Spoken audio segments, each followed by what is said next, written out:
Hello and welcome everyone to IAedChat Live. We continue to bring you the latest educational news each month, and we are pleased to be able to connect with you tonight. We have a very special guest this evening. Jim Knight is here to chat, and we will be introducing him in just a few minutes. You can connect with Jim in the meantime on Twitter at JimKnight99. As you can see, tonight's Twitter chat will have a live video stream, and we will be taking questions from the audience. So please submit your questions for Jim via our hashtag on Twitter at hashtag IAedChat. We will be monitoring this feed, so please don't hesitate to share your thoughts. We will get this show on our podcast later this evening, so if you have not checked us out on iTunes or Podomatic, please subscribe to us and give us a rating. We would really appreciate that feedback and your engagement within those platforms. We are going to start out with a couple of introductions, and I will start. My name is Dan Butler. I am an elementary school principal at Epworth Elementary in the Western Dubuque School District, and I am going to turn it over to Andrea Townsley. Hey everybody, my name is Andrea Townsley, and I am a former fourth grade teacher turned instructional coach at Benton Community Schools, and I am now a school improvement consultant with Grantwood AEA, and super excited to welcome Jim Knight here tonight. And I'm going to turn it over to Nick Duffy. Well, good evening, everybody. I'm Nick Duffy. I'm the principal of Jackson Elementary in Cedar Rapids, Iowa, in the Cedar Rapids Community School District. Excited to be here tonight, joining you from Jackson Elementary. Looking forward to our chat this evening. And I will go ahead and introduce our guest this evening. Dr. Jim Knight is a senior research associate at KUCRL and director of the Kansas Coaching Project. He has spent close to 2 decades studying professional learning and instructional coaching. He has written or co-authored several books on the topic, including Instructional Coaching, A Partnership Approach to Improving Instruction, Unmistakable Impact, Focus on Teaching, Better Conversations, and the most recent release, The Impact Cycle. Dr. Knight earned his PhD in education from the University of Kansas and has won several university teaching, innovation, and service awards. Jim also hosts Talking About Teaching on the Teaching Channel. His current work can be found and followed at www.radicallearners.com, jimknightoncoaching.squarespace.com, and on Twitter at JimKnight99. All right. Welcome, Jim. We'll go ahead and get started, but as the audience starts to log in and join us, don't forget, if you have questions for Jim, go ahead and drop them on the hashtag on Twitter. We're going to follow that pretty closely, so if you have any questions, we will be sure to ask those for you. So Jim, why don't you go ahead, I know there was a pretty lengthy bio there, but why don't you go ahead and tell us a little bit more about yourself and your educational journey to where you are today. Sure. First off, it's nice to be here. Grateful for the invitation. Watching the feed come up, so if I look distracted, I'm not checking the scores of the hockey game. I'm watching the feed. But besides which, Toronto's not playing tonight. But I grew up in Canada and studied to be an English teacher. In fact, I did a couple of years of a doctorate in English, even did my comps in English. And got a job in a community college, basically teaching special ed to students who were really struggling with writing. And we had, when I was there, a person who was an expert in learning strategies that were developed at the University of Kansas. And so I tried out her strategies. I really didn't know what to do with the students I was getting. I thought I was going to teach Shakespeare. I ended up teaching how to write a sentence. And I fell in love with working with kids with learning challenges. A lot of my students had learning disabilities, either diagnosed or undiagnosed. The course did fit really well. The students wrote a letter to the president, got a full-time job, and got an award for the class. Once you have success with kids that ordinarily aren't succeeding, I think you get evangelical zeal. And I knew it wasn't me that was the difference, because I did a study where I compared what happened in classes where I used the strategies for Kansas with the other classes, and it was the strategies that made the difference. My kids didn't do that great, and it was up to me. So I started to do training. The training really had no impact. And, people liked the stuff, they just didn't implement it. So I decided I needed to figure out why I couldn't get implementation of these really great practices. And Michael Folan was at the University of Toronto then, so I studied with him for a couple of years. He's really been my mentor since then. He's probably the person who's influenced him, along with Don Deschler at the University of Kansas, the two most influential thinkers in my life. Well, my wife is probably even more influential. But I became consumed with what's it take to get implementation. And we had this position we studied when I did my doctorate called instructional collaborator. Before that, I was a learning consultant. And we switched to instructional coaching. And then around 2004 or 2005, I wrote an article for Journal of Staff Development about instructional coaches. And then we just kept studying. We said, well, we need to figure out what the teaching strategies are going to be. We need to have understanding of school-wide change, and what are the beliefs to drive the work, and what are the teaching strategy, how do we use video, what's the communication skills, and then we kept refining that coaching cycle that came up with the impact cycle. But it's really been about what's the most powerful way to improve teaching so that we'll have better learning. And the heart of the matter that we've been working on all that time is to position teachers as professionals, which is to say, see the teacher as an equal in the relationship. Actually, if anything, it's an act of service for us to work with teachers, and we're providing support to help them achieve their goals. And that's what we've been looking at for over 20 years now. That's fantastic. Thank you, Jim. So a lot of coaching is about the relationship. To go deeper with the coach-teacher relationship, you have to have quality conversations. If you wouldn't mind, give us some tips on how to have better conversations if people aren't familiar with your book that you wrote about, Better Conversations. Well, Dan, you could probably do that as well as I could, but because I know you know the stuff pretty well. But honestly, what I have to say is going to sound really corny. But the more I've thought about this, I think the heart of the matter is to have a loving attitude towards the people you work with. And by that I mean, as Dallas Willard says, a philosopher for USC, it's to engage the will for the benefit of another person. I think the heart of a good communication, a good relationship building, heart of a good marriage, heart of a good coaching conversation. And not that I'm good at these things, but when I'm good, I've engaged my will for the benefit of the other person. And so that means I don't see myself as having to boss the person around and tell them what to do.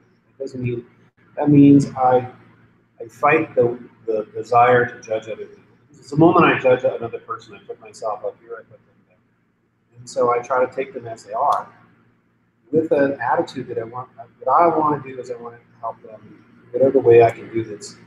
I have the other person's best interest. And the best relationships, the dialogical relationships, are ones where two people talking have the best interest of the other person.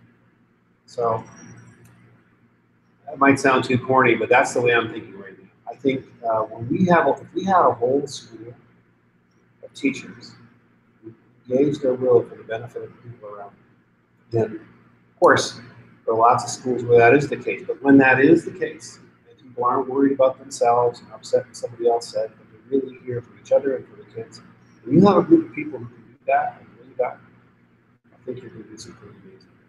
And every teacher knows. It's kind of at the heart of what you're trying to do. It's to do what's best for your kids. Have an attitude that happens. But sometimes in the day-to-day, it's easy to forget about that. And I don't mean that judgmentally. It's kind of ironic. Because I know how hard it is. I always ask the question on a scale of 1 to 5, how effective are you? It's a rare day when I'd say this was a 3 or a 4. It's usually, man, I could have done a lot better in that situation. But it's not a 1, so do the best you can.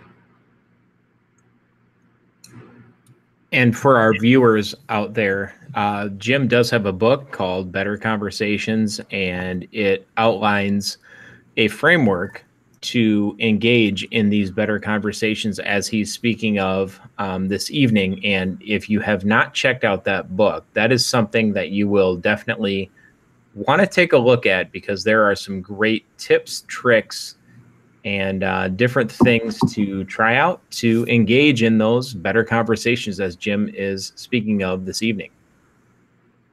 See, Dan, I'm counting on you to answer the question if I don't get a good answer, so I'll just turn it back to you. Well, if you were counting on me, I mean, yeah, I don't know if that's the best bet, Jim. Well, perfect. I'm going to move into some more discussion about questioning. Questioning is a big part of the instructional coaching role. How do we develop effective questioning techniques, and what are some of your favorite questions that garner movement and reflection? Well, that's a good question.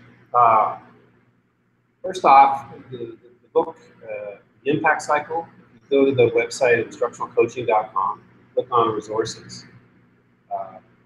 There are a ton of resources you can use to improve your skills. They're free. You don't have to type in a password. There's a lot of videos you can watch. They're organized according to every book, but probably the most useful thing is there's a page on listening and questioning. I think it's wherever the chapter is for listening and questioning. It's chapter 2. And so I would say the best and most powerful thing you can do would be to video record yourself asking questions, and then use that checklist to see how you're doing. Unless you can see what you're doing, it's hard to really get a good sense of how you're doing. I know that, having watched myself a lot on video. If you watch the videos, you'll see me doing a pretty good job. But that's at least the best we could. But that's because we did a lot of editing to make it look like that. So interrupting, asking one question on top of another, asking leading questions, all those kinds of things. It shows up in the video. But if you watch your video enough, you're going to get better pretty quickly, just like an athlete would get better. So I'd say that. Broadly speaking, I think sort of a general statement would be you ask a question because you really want to hear the answer. You don't ask a question where you think I'm going to talk them into doing this thing. You don't ask a question that you know the answer to. You're just predicting what they're going to say. And then I think you should be fully present in the conversation in all its manifestations. Listen carefully. But you ask the question because you genuinely want to hear what the other person has to say. Well, there's other sort of more specific things, like is it an open question, is it a closed question? Is there a right or wrong answer? Probably the best kind of coaching questions are open questions that are opinion questions rather than right or wrong.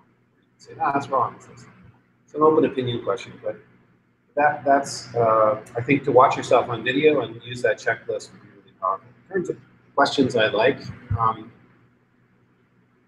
the first question we ask in the identify part of the coaching cycle is on a scale of 1 to 10, how close was that to an ideal? I really like scale questions like that because it puts the ball in the other person's court. And it's a catalyst for change because the person rarely says, oh, that's a 10, they should put that in the Hall of Fame. They'll say it's a 5 or a 6 or a 7 or something. And you just say, what's it going to take to move it closer to it? Or why did you give yourself a 6 and not a lower number? What did you like in it? That puts control back to the person. Gets the whole thing started. We used to ask the question, how do you think it went? And the answer always was, not bad. You know, it was just, always the answer was too weak. It was Joellen Killian who said that question didn't work for her. We ended up agreeing with her based on our experience. I like the question that I got from Michael Bungay, his tenure, Coaching Habit. What's the real challenge? What do you want? Those two questions are powerful. And he says the greatest coaching question of all time is, and what else? I think that's his argument in that book is that you'll always get your best stuff after you ask that question. And when we start to talk with teachers about change in the classroom, they usually start to talk about things they want to do. Well, I'd like to ask different kind of questions, or need more student conversation, so I think maybe I'll do more cooperative learning, or maybe learning needs to go more authentic, or tap into student voice. And when that happens, I think a really great question to ask, and one that I think is really powerful, is, well, if that change happens, what should happen with the kids? Let's say the teacher says, I really want to use a lot more technology in my class. Well, why? I mean, what's going to be the difference for the kids? Really, the issue is what's happening with the kids. It's not the technology or the structures, deeper understanding of standards. What should be different? So those would be some of the questions I think. There's, again, on that website a ton of things you can download that question. And same in Better Conversations. There's some forms you can download in that section. The questions to use, how to move through questions. So that website again, and I put it on our hashtag, is www.instructionalcoaching.com/resources. And like Jim said, they are just there for your use. And they go along with some of the books that he's written, but there are so many great resources just on that link. So make sure you check that out. Jim, we talked a little bit already about videoing. So you zero in on the powerful professional growth strategy of videoing your instruction. So we talked a little bit about it already, but why is this so important? And how could you maybe give advice to coaches on some teachers that might be hesitant to put this into practice? Well, I think it's really important because we don't really know what it looks like when we do what we do until we see it. And that's not just teachers, that's people leading workshops, that's principals, and that's all the people who study for Better Conversations, their parenting style, the way they communicate. We just don't know what it looks like when we do what we do. And there's a whole host of reasons for that. It's just that the perceptions we have of reality are filtered through our consciousness, whether it's any number of different reasons why we perceive differently. It could just simply be we want to see things that reinforce our assumptions. We don't get a very clear picture of current reality. That's what I found when we interview people who focus on teaching. And that's what Prochaska says in his research on change, and many other people would say. What we think is happening, what's really happening is a problem. And that's a problem for coaching or for teacher evaluation, because when you sit down to talk about the class, unless you use something, unless you get a clear picture of reality, it's pretty hard to have the conversation because we're talking about two different realities. Of course, athletics has been using video for a long time for that very reason. They know that you have to see it to learn. You wouldn't have a middle school football team in America that doesn't watch themselves on video, doesn't watch game tape, or a wrestler who isn't watching the way he wrestles on video. It's good enough for the kids playing on the football team. It should be good enough for the teachers. But my first thing I'd say about encouraging people who are hesitant is I want to ask myself, why do they hesitate? I think just amping up the pressure will probably make things worse and not better. And usually the reason people don't do it is because they don't feel they feel psychologically safe, or they don't feel they can trust the setting in which they're learning. They want to be vulnerable. Could be they don't believe people have their best interests at heart. Could be they don't believe they can trust the character of the person who's asking them to do it, or the person's not reliable, or they just don't have warmth. In Better Conversations, I talk about different elements that relate to trust, and there's other good books about trust. But I think if a lot of people don't want to use the video, my first question would be, I wonder why they're not trusting us. Maybe that's the core issue, not just trying to be persuasive. And I think the second thing is, I would respect the person's decision not to do it. I wouldn't want to force it on you. I mean, if you had a brand new school and you're hiring new teachers, you could say, next year in our school, video is a big part of what we do. Are you okay with that? Because if not, maybe we're not the right place for you. I suppose you could do it with new teachers too. But to change the rules on teachers in midstream, video, nobody likes to look at themselves on video, or at least not many people. And I think it's an emotionally complex thing.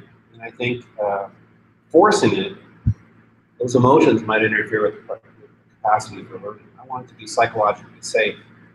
And once you got it psychologically safe, or if there's trust, then I think people will do it.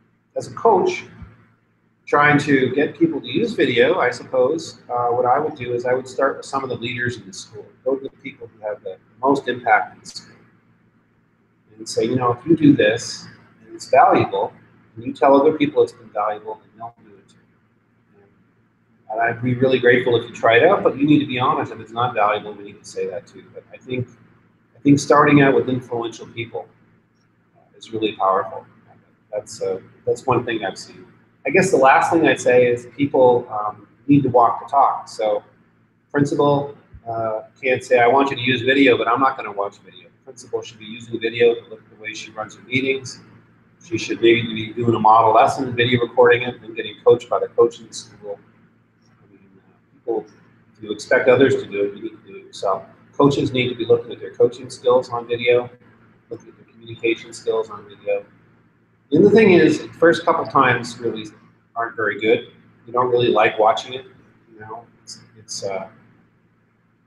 nobody really says I'm younger and thinner than I thought. I mean, it just doesn't happen. But once people get over the initial stuff and they get used to it, then it's some of the most powerful professional development you can do. Super powerful, I'd say. Absolutely. Absolutely. So kind of going along with that in video and kind of talking about feedback. So feedback in any in any system, we would agree that it's pretty huge. We know that modeling is an important, it's important for buy-in and ownership to happen in any educational shift. So how do you encourage administrators to model intentional and targeted feedback?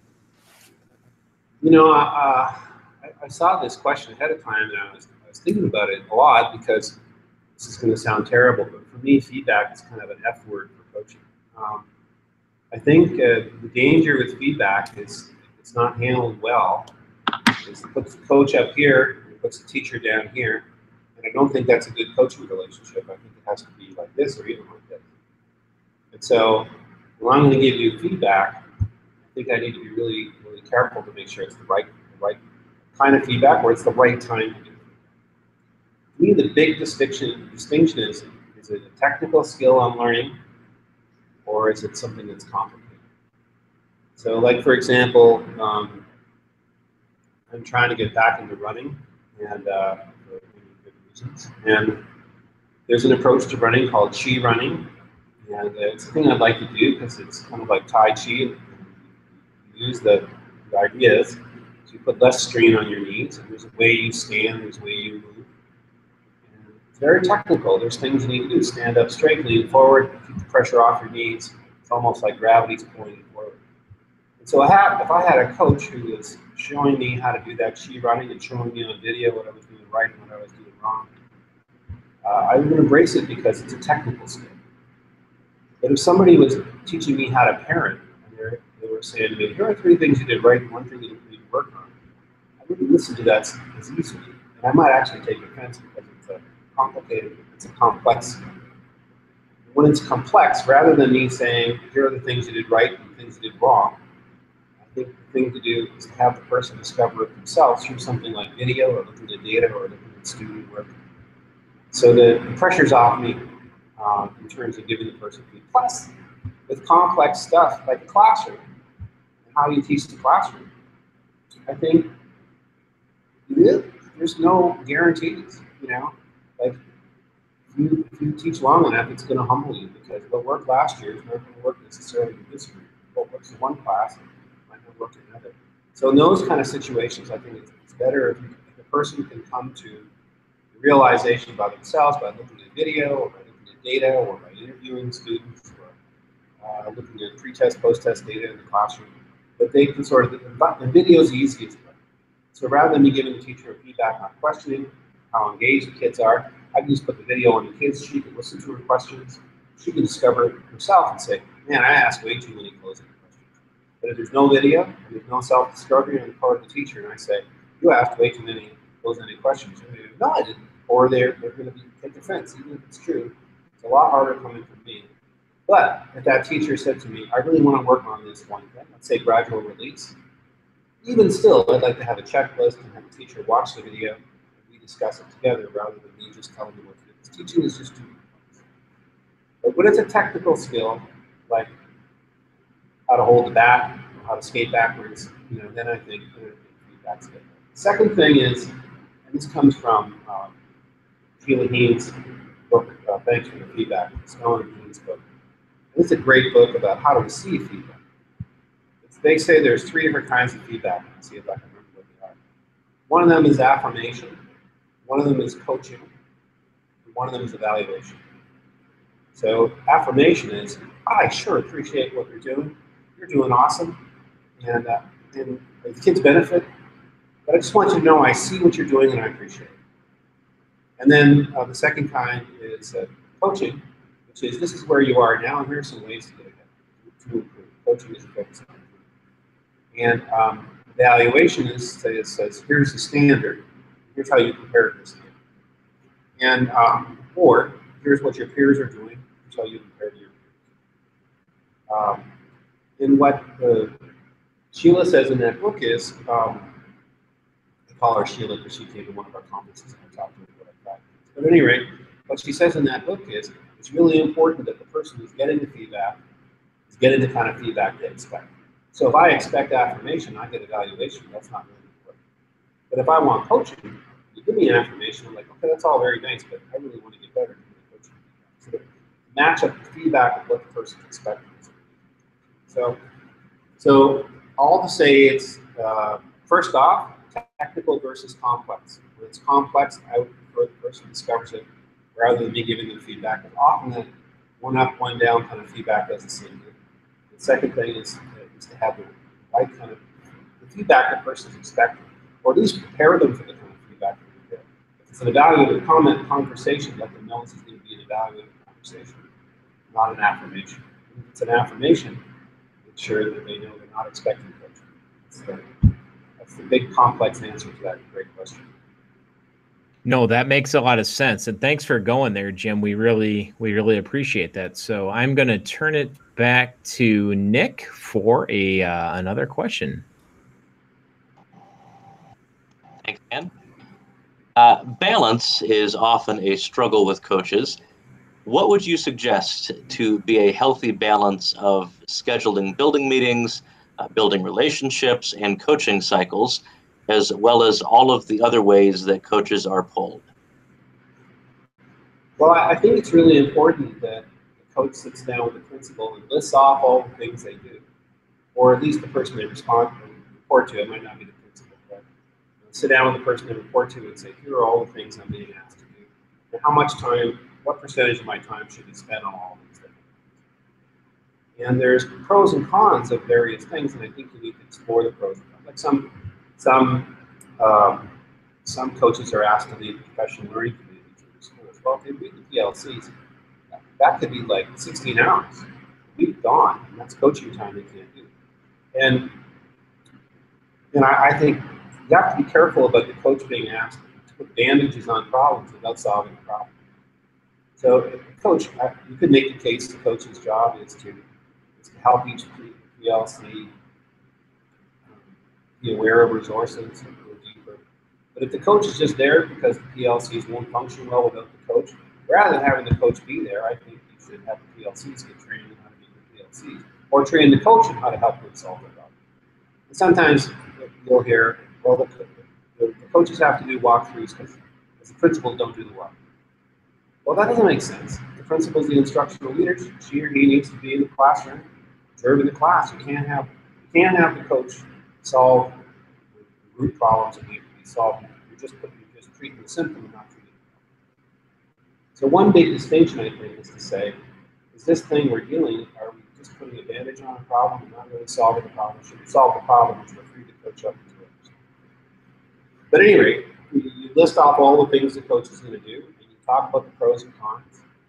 I mean, take, for example, the coach does cafeteria. Well, the upside of that is you're one of everybody else. Everybody else is doing it too. And you're saying, I'm not going to not do what you do. But the downside is they might not be able to reach some teachers, except at that time when they're doing the cafeteria. And it's also time they're not coaching. And so should they really spend that time there when they would be better able to do their job if they could reach more people, so you lose time. And I think the coach probably, and there's different numbers, we just pulled these, I don't have a scientific reason for saying this, but I'd say the coach has got to be doing enough time on coaching that it dominates their imagination. If they're thinking about what they have to do for the assessments, what they have to do for the PLCs, what they have to do for the instructional rounds, what they have to do for substitute teaching, what they have to do to pull out some kids, getting ready for the test. They're thinking about all those things around thinking about coaching. If the coach is going to coach, the main thing in their mind has to be how to I would say a majority of the time needs to be spent on instruction, and not relationship building, but actually setting goals, learning strategies, working with the teacher. And another thing that I think needs to be built into the coach's day is professional knowledge building, capacity building. Because it's a whole new job, and there's a whole lot to learn. Just take the impact cycle. It's a couple hundred pages. You got to read that book. You got to think about how to do it. You got to go through it. That's going to take you some time, and then you probably want to practice some of your skills and work with other people. So I think you also want to build in capacity building. But the most important thing is you're not expecting the coach to do stuff that's just humanly not possible. We want you to transform the culture of our school. We want you to run our PLCs. We want you to do the data. We want you to be there as a substitute teacher whenever we need you. And we want you to coach all the teachers so there's real improvement. We see the scores go up. And you can't do everything. And so I would say better to zone in and do a really great job on the coaching part of your coach. The other thing is we shouldn't have our coaches, I think, be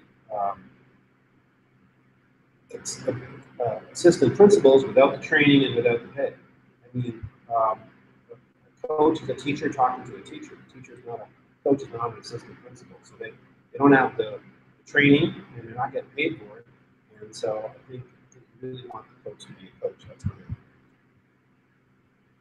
Yeah, I like your classroom or your office. That's your office, right?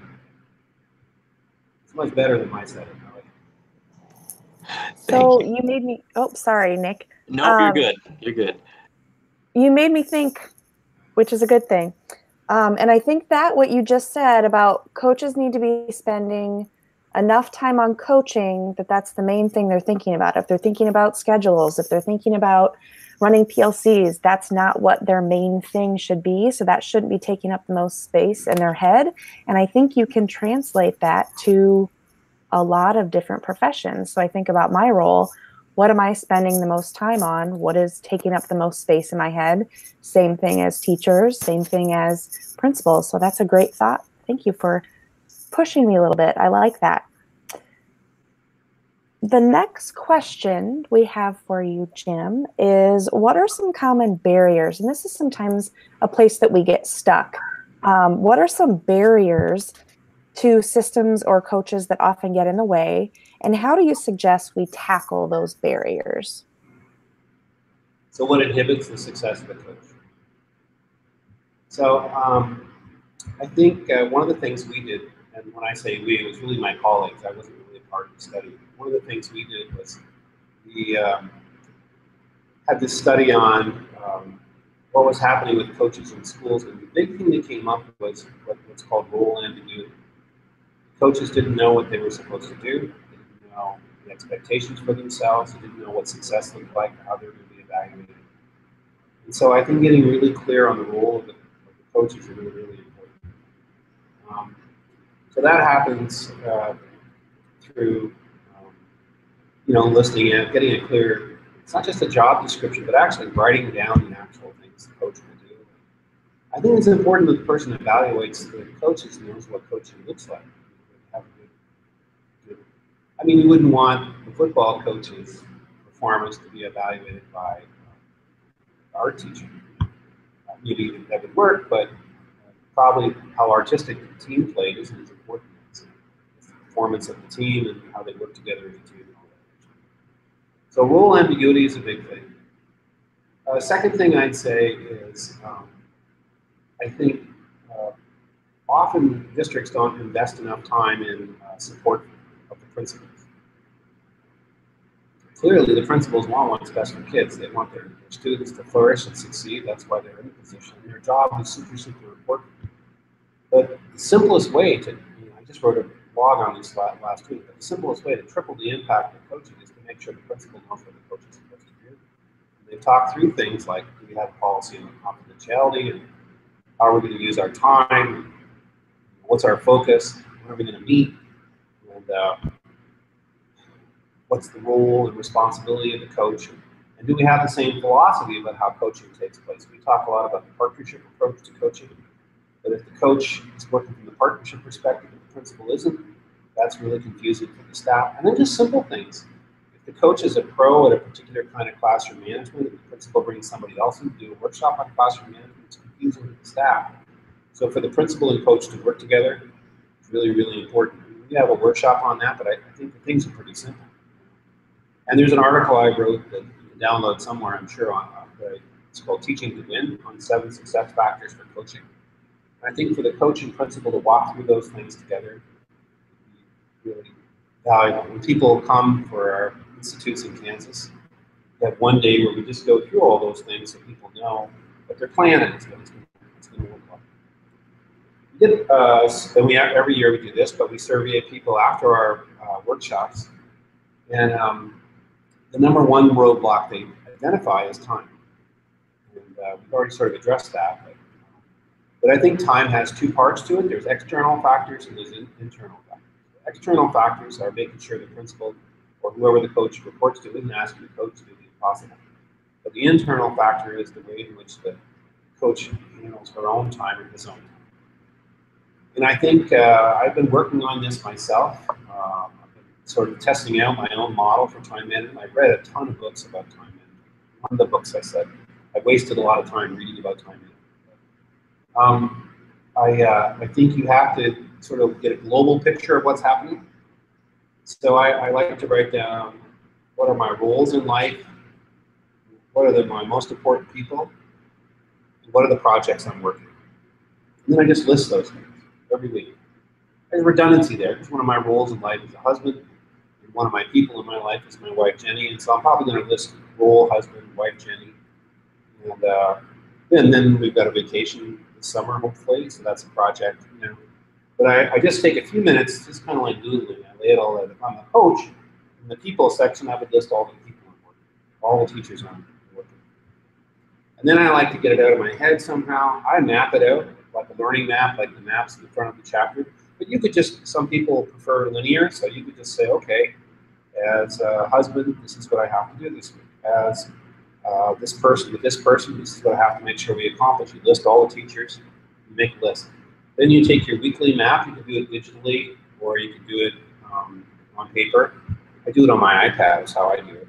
Pencil, Apple Pencil. It's not an ad for Apple Pencil, you can do it with any stylus, you just have to be right there. But so I fill out my week and I say what has to happen, then I make appointments with myself to do the things that are there. And then every morning, when I'm on my game, there's days I forget to do it or I'm too busy, but most mornings I plan out, you know, what are my most important tasks today? And I list somewhere between 2 and 6 most important tasks. And then I just try to make sure I do those things. And at the end of the day, I pause and reflect. Sometimes I say, what did I learn? Sometimes people, what they want to do is say, what am I grateful for? And I like to use Martin Seligman's, when I do it, my reflection, I look at his acronym for a flourishing life. That involves positive experiences, being engaged, relationships, meaning, and accomplishment. And those 5 things, I just rank myself on a scale of 1 to 5. So how positive was today? Today's probably a 3.5, which is, you know, hardly ever get to 5. 3 is average. So actually, depending on how this goes, I could get up to 4. But at any rate, I go through and that's how I do it. And it could be something else, but I think to take time at the end of the day to say, how did the day go? What am I going to do differently next day? Keep it going. So that's a long answer, but it's one I've been thinking a lot about. I think you have to look at external factors, internal factors, because time is a major thing. So understanding your role, principal support, and time, and I guess a psychologically safe environment in the school. People know, you know, this is a safe experience with this. And then I guess I'll stop after this. But time has to be built in to get good at what you do. So you have to be able to up your skills.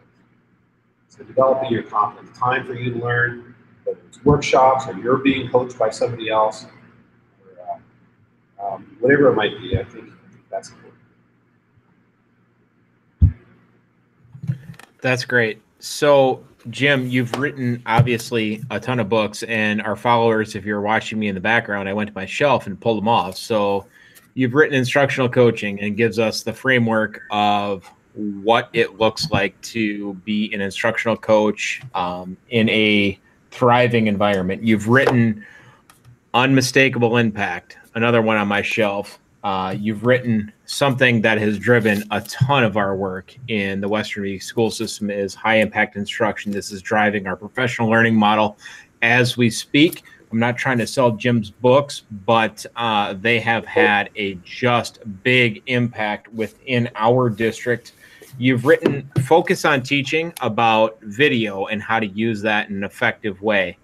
Whether you're an instructional coach, whether you're a teacher, whether you're an administrator, you've written Better Conversations, and you've also contributed to coaching, where there are a number of models and number of people that have contributed to this book related to the coaching model. But your latest project has been the impact cycle. And this is your new book. This is your new kind of framework. And we would love for you to tell our followers about describe this cycle and how it adds to or is different from some of the other research, some of the other books that I've put forth this evening. Okay, well, first off, I'm grateful for what you guys are doing. You know, when you teach, when you see students pick things up and use them, you feel like your life's not a total waste of time. Sometimes it can be really gratifying. And when you do what I do, and you have a district like your district who's clearly embracing the work and going forward, it's gratifying. So I'm grateful to the people. I know when you started out, there was a lot going on, and you persevered. You could have easily said we have more important things to do. And you're right, but you persevered. And Ann Hoffman, my colleague, who's worked a lot with you, just speaks so highly of the district. So I'm so glad you're on tonight because I think you're doing great things. So the first thing I'd say is, in terms of answer to your question, I think you have to think about what kind of coaching you want to do. And I distinguish between facilitative coaching, dialogical coaching, and directive coaching. And often when people talk about coaching, they distinguish between facilitative and directive, and they don't understand what dialogical is. You don't understand it because you don't have the words. It's not, you need the language to do it. But so facilitative coaching is where I set my expertise aside, and I don't offer suggestions. I'll let the person know about the teaching strategy that I have. Facilitative coaching works from the assumption this teacher probably already knows what they need to do. Through good coaching, questioning, and listening, I can probably help them through a process to move forward. I have a facilitative coach, John Campbell, as my coach. He's a researcher in Australia and a coaching expert. He has a book on coaching for education and leaders here in Christian Vancouver. John's a facilitative coach. And facilitative coaching, cognitive coaching would probably fit in that category. Facilitative coaching works in all kinds of situations. I think if you're going to teach kids how to coach each other, facilitative coaching would make sense. Teachers coaching students would make sense. And then whenever you have people coaching where expertise is not a part of the job, I would probably go with facilitative coaching. That's why I think instructional coaches who have a cognitive coaching background or have John Campbell's coaching model background, I think they have a really good helpful support. The other kind is directive coaching. The directive coaching, I'm going to tell you what you need to do. You need to do it that way. My job is to make sure you implement whatever it might be effectively, writer's workshop or gradual release or some other particular teaching plan. Now, the trouble with directive coaching, in my experience, is that even though you might have a really great practice like either of those, writer's workshop, gradual release, if you take the directive approach, it often engenders resistance because it doesn't access the knowledge of the teacher. So it's kind of the opposite of the facilitative approach. The facilitative approach assumes the person knows what you need to do, but the directive approach is you have to do it the way I'd say. And everything I read about human motivation says that that's probably going to engender resistance. The old saying, which I've often heard, is when you insist, they will. You want to get somebody to do it, the best way to do it is ask the question, not tell them. Everybody who's taught has learned that. It's better to ask a question than say you have. In between is the dialogical approach. That's where I would put instructional coaching as we describe it. And the dialogical approach is where we share ideas when necessary, where we share them in a dialogical way where we still position the teacher as a decision maker. Cognitive coaching, they talk about moving into being a consultant, tell the person some things that they would often say that what what I'm describing is it's consultative, but I don't see it that way myself, because as a biological coach, what I'm doing is I'm thinking with you. I'm putting ideas out there, but I'm not expecting you to embrace them. I'm not, in fact, I put them out, I don't give advice, but I say, well, here's what the research says on this. I'm a curator of effective teaching practices, and yet in our conversation, it's a back and forth. And neither facilitative nor directed coaching is dialogue. If I just tell you what to do, and we don't have a back and forth form of thinking like directed coaching, we're not embracing dialogue. And if I don't tell you what's on my mind, and I don't have a way to share that, that's not a dialogue. A dialogue is balancing advocacy, describing something within you, asking questions. So to me, dialogical coaching is what I call it, dialogical coaching. But like I said, there are going to be places for I suppose all three. But what I would say, if you want your coaches to at least sometimes do biological coaching, you need to know a few things. You need to know effective teaching. You need to know process, and then process is the impact cycle. So the impact cycle is 3 stages. It took us 20 years to do this blindingly obvious thing. Instructional coaching is a sequence of practices, but the impact cycle starts with getting a clear picture of current reality, video or interviewing kids, or looking at pre-test, post-test achievement scores, or observing the class. That's kind of a hierarchy for me. Video is the most powerful, student interviews are the most powerful, looking at student work. Then observation, the problem with observation without video or something is often people don't see it. But we get a clear picture of reality, we set a goal, we call it a curious goal, powerful, emotionally compelling, easy to hit, reachable, we can measure it. It's a student-focused goal. We have a strategy to get us there. And then we pick a strategy. That's what happens in Identify. Clear picture of current reality, goal, Identify. Now, one of the things that distinguishes our coaching from other coaching is our coaching offers up 3 main areas where goals are set. One area is achievement. The risk of only doing achievement is it's like your coaching is about teaching to the test. And sure, we want our kids, we want our coaches to unpack the standard, but I've always found the most powerful way to get a clear, deep understanding of standards and developing the curriculum to do that in a team. We've got the expertise of the whole group rather than a one-to-one. Where the coach helps is when you take those unpacked standards or unwrapped standards, and we have a whole process we follow, unmistakable impact, but then the coach helps you turn that into something in the classroom, translate it into practice. But the second thing is we focus on engagement. We're with Pedro Noguero, who says you shouldn't worry too much about achievement. What you should worry about is your kids fired up and excited about coming to school. And engagement isn't just time on task. There are many definitions. It's psychological safety in the school. It's hope. It's a connectedness with the school. It's the difference between authentic engagement and strategic compliance. And so a rich, complex understanding of engagement is really, really important because if the kids love to come to school and they feel safe there and they think the learning is meaningful and they have hope, I think that's pretty important. And then the third thing has to do with behavior. And behavior, we're looking at things like how much instructional time is wasted, how many disruptions are there in the class. And in some cases, it's like triage, we have to deal with behavior first. We just have to have things under control, clear expectations that lead to, sometimes you'll see a massive amount of wasted time. You fix that up pretty quickly.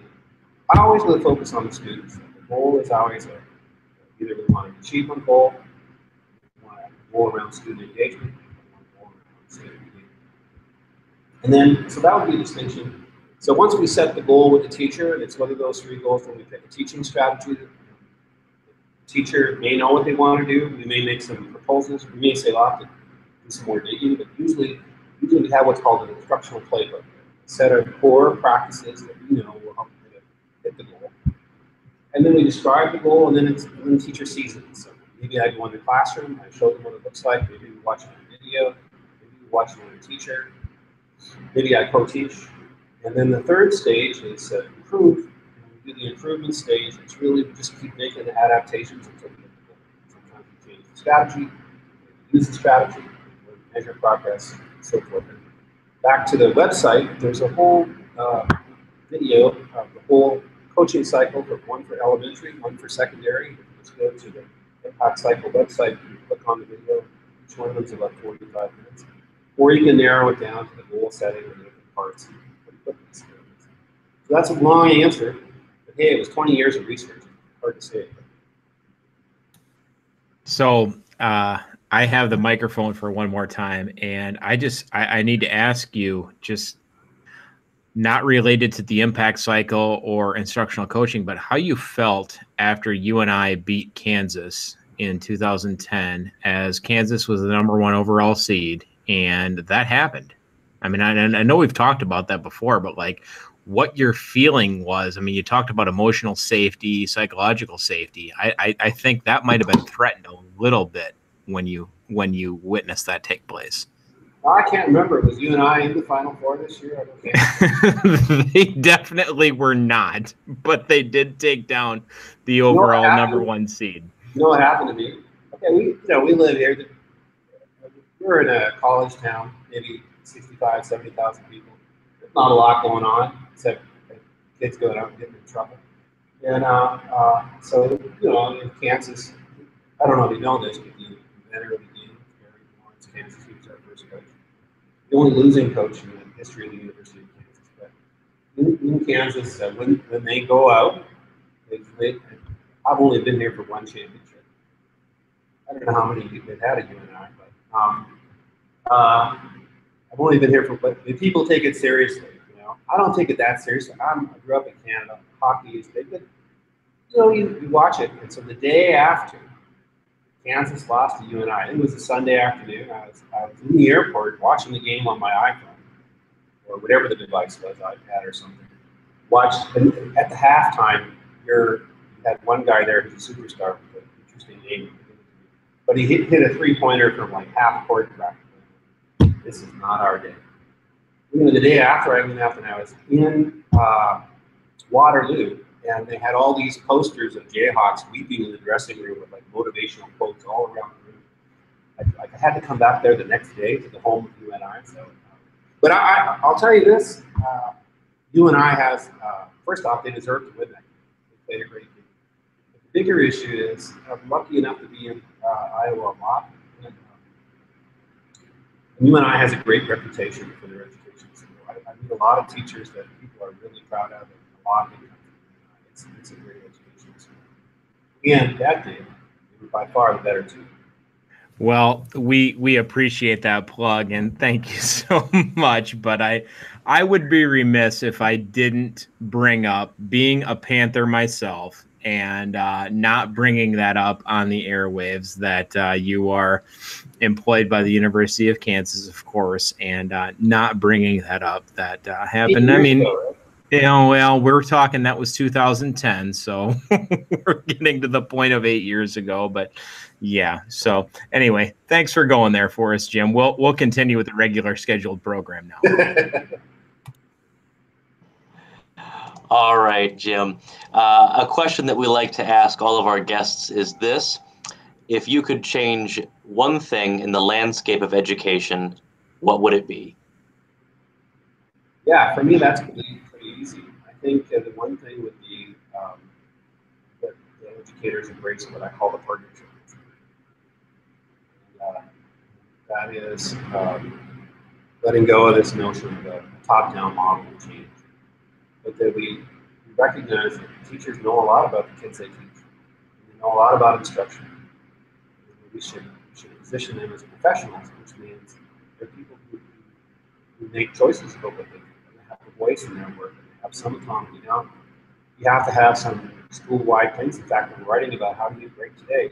How do you balance out autonomy with a school-wide behavior policy? How do you do that?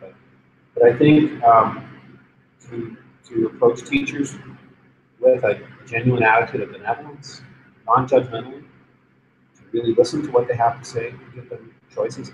One of the things I've learned from the big Google study on what engages people and what helps them be productive, and first break all the rules, is it's great to say, here's the standard, go get it however you want. I think that's a powerful way to get people to use coaching, for example, and say that we need to get to this standard, where we want to have this level of engagement or this particular thing going on. It's up to you to decide how you want to get there.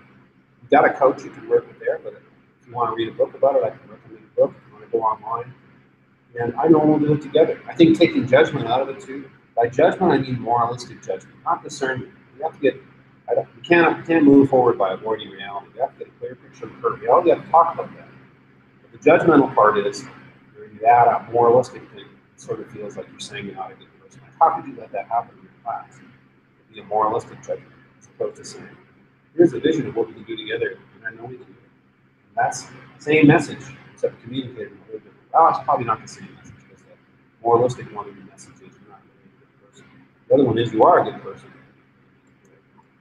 So to me, that partnership principles, which is about engaging in dialogue, hearing what the other person has to say,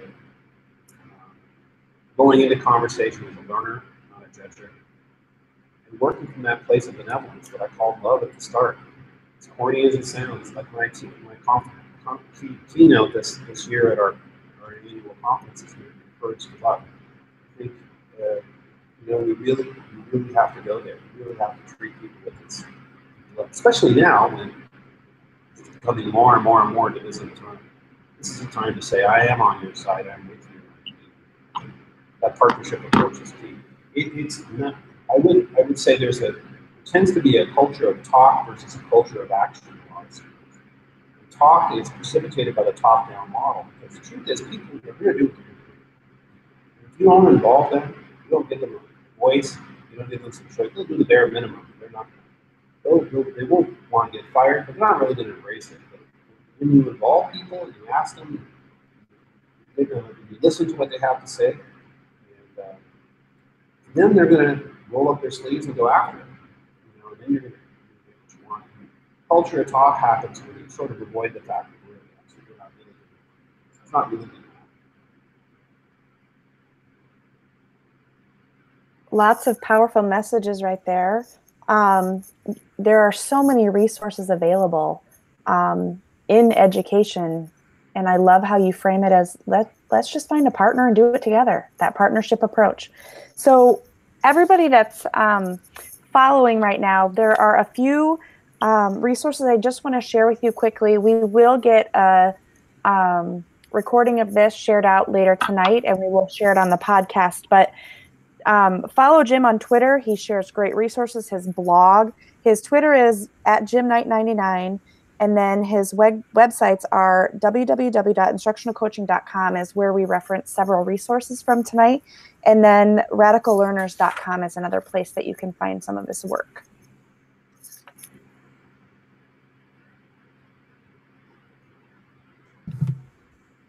All right. I think I am on to kind of close things up tonight. So again, thank you, Jim, for joining us this evening and contributing to the conversation on IAedChat. And I want to highlight a couple of upcoming events that we have coming up to us nationally, locally, and within our state. So first off, what great educators do differently. We have 2 conferences in 2 locations coming up. One is in San Diego, which is on May 11th, and then also in Virginia on August 3rd, and then actually a leadership summit for what great educators do differently coming to West Des Moines, Iowa on September 14th. So if you are interested, check that out. Jimmy Casas, Jeff Zoll, Todd Whitaker are coming to an area near you. The KPEC, Keystone's Premier Educational Conference, which is breaking barriers, challenging the boundaries of learning at the Grand River Center in my hometown of Dubuque, Iowa. That is coming up to us June 18th and 19th this summer. And then BC Ed Camp, focused on teacher leadership. That is Benton Community Schools running their Ed Camp on June 21st, and they will have a special guest, Dr. Ryan Wise, our Director of Education in the state of Iowa, June 21st in Benton Community. And then if you happen to have local, regional, national events that you want us to highlight on these shows or within our Twitter chats, do reach out to Andrea, Nick, or myself, and we will make sure that we include that. So thank you so much for for contributing tonight, sharing your thoughts on Iowa EdChat Live. It is always a joy learning with all of you. And a very special thank you to our guest tonight, Jim Knight.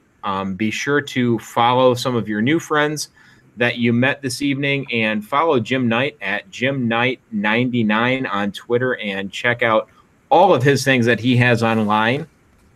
And make sure that you follow some new friends that you met this evening and continue the conversation. And also a great deal of resources on our website that you can find. That is on tinyurl.com/IAedChat. We are looking forward to seeing you next week on another Iowa Ed Chat. And until next time, be the change. Good night, everyone. Thank you.